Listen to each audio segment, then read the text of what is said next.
Eeta enkae saa nifikiri oltung'ani otejo inji itawuo enkae lewa temua naitaunye amu iltung'anak tofauti naleng ilewa.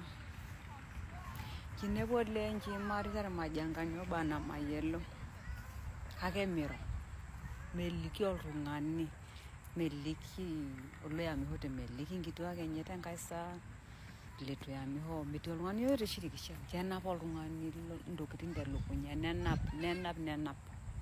Tofauti onkituak amu teneeta nkituak imatatisoni nikiro yiok, kirorie irafikini lang, kirorie iltung'anak lang le karibu, kirorie irpayiani lang aliki irmatatisoni oisipito yiok.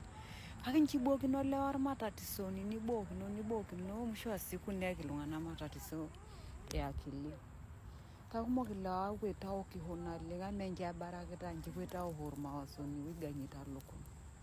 Ilewa kulo.